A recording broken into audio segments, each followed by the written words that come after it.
Hi again. This chapter's a little long, so it's going to be in 2 parts. So, sorry. So, you should have already listened to part 1, and I'm going to start right where we left off. I'm just going to backtrack just a couple of sentences.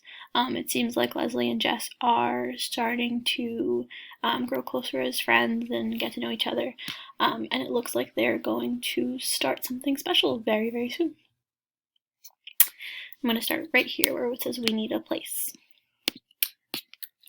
We need a place, she said, just for us. It would be so secret that we would never tell anyone in the whole world about it. Jess came swinging back and dragged his feet to a stop. She lowered her voice almost to a whisper. It might be a whole secret country, she continued, and you and I would be the rulers of it. Her words stirred inside of him. He'd like to be a ruler of something, even something that wasn't real. Okay, he said. Where could we have it? Over there in the woods where nobody would come and mess it up. There were parts of the woods that Jess did not like, dark places, where it was almost like being underwater, but he didn't say so. I know, she was getting excited. It could be a magic country, like Narnia, and the only way you can get in is by swinging across on this enchanted rope. Her eyes were bright. She grabbed the rope. Come on, she said, let's find a place to build our castle stronghold. They had gone only a few yards into the woods beyond the creek bed when Leslie stopped. How about right here, she asked. Sure, Jess agreed quickly, relieved that there was no need to plunge deeper into the woods. He would take her there, of course, for he wasn't such a coward that he would mind a little exploring now and then, farther in amongst the darkening columns of the tall pines. But as a regular thing, as a permanent place, this was where he would choose to be. Here, where the dogwood and the redbud played hide-and-seek between the oaks and evergreens, and the sun flung itself into a golden stream through the trees to splash warmly at their feet. Sure, he repeated himself, nodding vigorously. The underbush was dry and would be easy to clear away. The ground was almost level. This will be a good place to build. Leslie named their secret land Terabithia, and she loaned Jess all of her books about Narnia so he would know how things went in a magic kingdom, how the animals and the trees must be protected, and how a ruler must behave. That was the hard part. When Leslie spoke, the words rolling out so regally, you knew she was a proper queen. He could hardly manage English, much less the poetic language of a king. But he could make stuff. They dragged boards and other materials down from the scrap heap by Miss Bessie's pasture, and built their castle stronghold in the place they had found in the woods. Leslie filled a 3-pound coffee can with crackers and dried fruit, and a 1-pound can with strings and nails. They found 5 old Pepsi bottles, which they washed and filled with water, in case, as Leslie said, of siege. Like God in the Bible, they looked at what they had made and found it very good. You should draw a picture of Terabithia for us to hang in the castle, Leslie said. I can't. How could he explain it in a way Leslie would understand? How he yearned to reach out and capture the quivering life about him, and how, when he tried, it slipped past his fingertips, leaving a dry fossil upon the page. I just can't get the poetry of the trees, he said. She nodded. Don't worry, she said. You will someday. He believed her because there, in the shadowy light of the stronghold, everything seemed possible. Between the 2 of them, they owned the world, and no enemy, Gary Fulcher, Wanda K. Moore, Janice Avery, Jess's own fears and insufferances, nor any of the foes whom Leslie imagined attacking Terabithia, could ever really defeat them. A few days after they finished the castle, Janice Avery fell down in the school bus and yelled that Jess had tripped her as she went past. She made such a fuss that Mrs. Prentice, the driver, ordered Jess off the bus. He had to walk 3 miles home. When Jess finally got to Terabithia, Leslie was huddled next to one of the cracks below the roof, trying to get enough light to read. There was a picture on the cover, which showed a killer whale attacking a dolphin. What you doing? He came in and sat beside her on the ground. Reading. I had to do something. That girl. Her anger came rocketing to the surface. It don't matter. I don't mind walking all that much. What was a little hike compared to what Janice Avery might have chosen to do? It's the principle of things, Jess.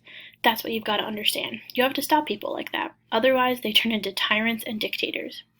He reached over and took the whale book from her hands, pretending to study the bloody picture on the jacket. Getting any good ideas? What? I thought you were getting some ideas on how to stop Janice Avery. No, stupid. We're trying to save the whales. They might become extinct. He gave her the book back. You save the whales and shoot the people? Huh? She grinned finally. Something like that, I guess. Say, did you ever hear the story about Moby Dick? Who's that? Well, there was once this huge white whale named Moby Dick. And Leslie began to spin out a wonderful story about a whale and a crazy sea captain who was bent on killing it. His fingers itched to try to draw it on paper. Maybe if he had some proper paints, he could do it. There ought to be a way of making the whale shimmering white against the dark water. At first, they had avoided each other during school hours, but by October, they grew careless about their friendship. Gary Fulcher, like Brenda, took great pleasure in teasing Jess about his girlfriend. It hardly bothered Jess. He knew that a girlfriend was somebody who chased you on the playground and tried to grab you and kiss you.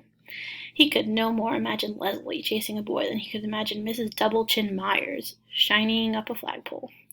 Gary Fulcher could go to you-know-where and warm his toes. There was really no free time at school except recess, and now that there were no races, Jess and Leslie usually looked for a quiet place on the field and sat and talked. Except for the magic half hours on Fridays, recess was all that Jess looked forward to at school. Leslie could always come up with something funny that made the long days bearable. Often the jokes was on Mrs. Myers.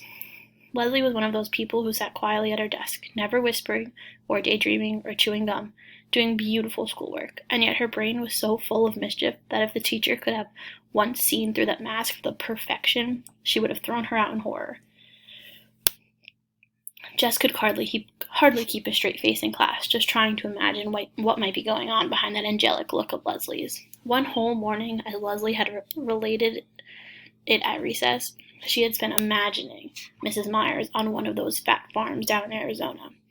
In her fantasy, Mrs. Myers was one of the foodaholics who would hide bits of candy bars in odd places up the hot water faucet, only to be found out and publicly humiliated before all of the other fat ladies. That afternoon, Jess kept having visions of Mrs. Myers dressed only in a pink corset being weighed in. "You've been cheating again, Gussie," the tall, skinny directress was saying. Mrs. Myers was on the verge of tears. "Jessie Aarons." The teacher's sharp voice punctured his daydream. He couldn't look Mrs. Myers straight in her pudgy face. He'd crack up. He set his sight on her uneven hemline. Yes'm? He was going to have to get coaching from Leslie. Mrs. Myers always caught him when his mind was on vacation. But she never seemed to suspect Leslie of not paying attention.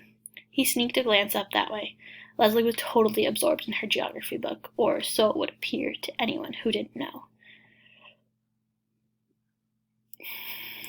Terabithia was cold in November. They didn't dare build a fire in the castle, though sometimes they would build one outside and huddle around it. For a while, Leslie had been able to keep 2 sleeping bags in the stronghold. But around the 1st of December, her father noticed their absence, and she had to take them back. Actually, Jess made her take them back. It was not that he was afraid of the Burkes exactly. Leslie's parents were young, with straight white teeth and lots of hair. Both of them. Leslie called them Judy and Bill, which bothered Jess more than he wanted it to.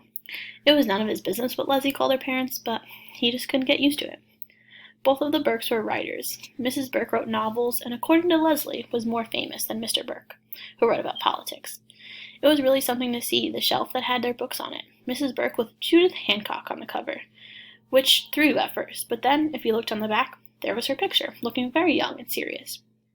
Mr. Burke was going back and forth to Washington to finish a book he was working on with someone else, but he had promised Leslie that after Christmas he would stay home and fix up the house and plant his garden and listen to music and read books out loud and write only in his spare time.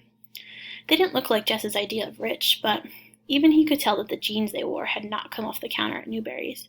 There was no TV at the Burkes, but there were mountains of records and a stereo set that looked like something off Star Trek. And although their car was small and dusty, it was Italian and looked expensive too. They were always nice to Jess when he went over, but then they would suddenly begin talking about French politics or string quartets, which he at first thought was a square box made out of string, or how to save the Timberwolves or Redwoods or singing whales, and he was scared to open his mouth and show once and for all how dumb he was. He wasn't comfortable having Leslie at his house either. Joyce Ann would stare, her index finger pulling down her mouth and making her drool. Brenda and Ellie always managed some remark about girlfriend. His mother acted stiff and funny, just the way she did when she had to go up to school about something. Later, she would refer to Leslie's tacky clothes. Leslie always wore pants, even to school. Her hair was shorter than a boy's. Her parents were hardly more than hippies. Maybelle either tried to push in with him and Leslie or sulked at being left out. His father had seen Leslie only a few times and had nodded to show that he had noticed her, but his mother said that she was sure he was fretting that his only son did nothing but play with girls, and they were both worried about what would become of it. Jess didn't concern himself with what would become of it. For the first time in his life, he got up every morning with something to look forward to. Leslie was more than his friend. She was his other, more exciting self. His way to Terabithia and all the worlds beyond. Terabithia was their secret, which was a good thing, for how could Jess have ever explained it to an outsider? Just walking down the hill toward the woods made something warm and liquid steal through his body. The closer he came to the dry creek bed and the crabapple tree rope, the more he could feel the beating of his heart. He grabbed the end of the rope and swung out toward the other bank with a kind of wild exhilaration, and landed gently on his feet, taller and stronger and wiser, in that mysterious land. Leslie's favorite place beside the castle's stronghold was the pine forest. There the trees grew so thick at the top that the sunshine was veiled. No low bush or grass could grow in that dim light, so the ground was carpeted with golden needles.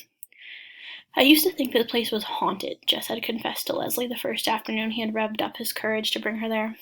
Oh, but it is, she said. But you don't have to be scared. It's not haunted with evil things. How do you know? You can just feel it. Listen. At first, he heard only the stillness. It was the stillness that had always frightened him before. But this time, it was like the moment after Miss Edmonds finished a song, just after the chords hummed down to a silence. Leslie was right. They stood there, not moving, not wanting the swish of dry needles beneath their feet to break the spell. Far away from their former world came the cry of geese heading southward. Leslie took a deep breath. This is not an ordinary place, she whispered. Even the rulers of Terabithia come into it only at times of greatest sorrow or greatest joy. We must strive to keep it sacred. It would not do to disturb the spirits. He nodded, and without speaking, they went back to the creek bank where they shared together a solemn meal of crackers and dried fruit.